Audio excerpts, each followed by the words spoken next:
তোমার প্রতি অনুভূতি গল্পের সিজন 2 ফার্স্ট পার্ট। অনিক রিমির বিয়ের 10 বছর পর অনিককে ভুল বুঝে রিমির সংসার ত্যাগ। আব্বু আব্বু আজ তুমি আম্মুর আশেপাশে যেও না, আম্মু খুব রেগে আছে।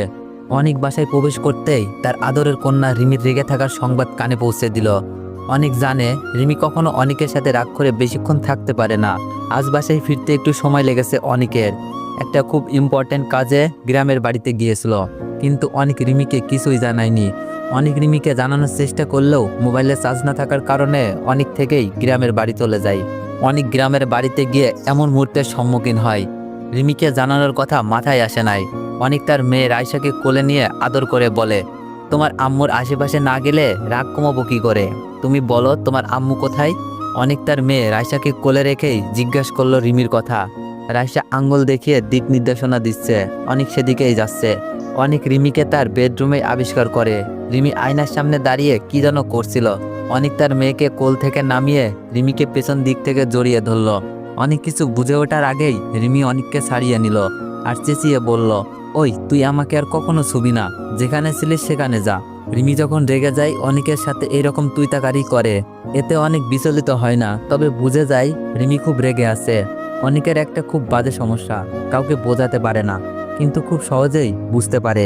তাই অনেক রিমির রাগ কন্ট্রোল রাখার জন্য খুব নরম কণ্ঠে বলে, সরি রিমি, আমি জানি এত রাত করে বাসায় ফেরা আমার খুব বড় অন্যায় হয়েছে, এবারের মতো মাফ করে দাও প্লিজ। রিমি রাগে আগুন হয়ে বলল, তুই মেয়েদের মতো ন্যাকামি করে মিথ্যা কথা কাকে বলছিস? তুই কি মনে করেছিস আমি কিছুই জানি না, শুনি না? আগুন নেভাতে পানির দরকার সেটা আমি ভালোই জানি, তাই আমি পানির চরিত্র ধারণ করতে চাইছি। কিন্তু আমি যে রিমিকে মিথ্যা বলছি তা রিমি কি করে জানলো? এখন একটা মিথ্যা ঢাকতে আর কয়েকটা মিথ্যা বলতে হবে। আমি বললাম, রিমি তুমি রেগে আছো খুব, একটু শান্ত হও, তারপর কথা বলছি। আমার ক্ষুধা লেগেছে, কিছু খেতে দাও। আমি চাচ্ছি রিমিকে শান্ত করতে, কারণ গরম মাথায় কিছুই ঢুকবে না, আর আমার বোঝানোর ক্ষমতা খুবই কম। রাগের সময় উল্টাপাল্টা বলে ফেললে রাগ বেড়ে যেতে পারে। তাছাড়া রিমি এর আগেও আমার সাথে এরকম রাগারাগি করেছে, কিন্তু 2 ঘন্টায় আবার রিমি আমার কাছে ফিরে এসেছে। রিমি উত্তেজিত হয়ে বলল, কিসে শান্ত হব আমি? তুই কি মনে করেছিস অফিসের নাম করে কোথায় যাস কি করিস আমি কিছুই জানবো না? শুনে রাখ, তুই যে অফিসে চাকরি করিস সেটা আমার বাবারই অফিস, সব খবরই আসে। আমি বললাম, রিমি রাইসার সামনে অন্তত এমন ব্যবহার করো না প্লিজ, মানুষের ভুল তো হতেই পারে, তাই বলে এরকম করা ঠিক? রিমি বলল, এটা ভুল বলছিস? আমার তো মনে হয় না, তুই ভালো মানুষের বেশি আমাকে ব্যবহার করছিস। আমি বললাম, রিমি এইসব কি বলছো? তোমাকে ব্যবহার করছি মানে? আমি তোমাকে ভালোবাসি। রিমি বলল, তাই নাকি?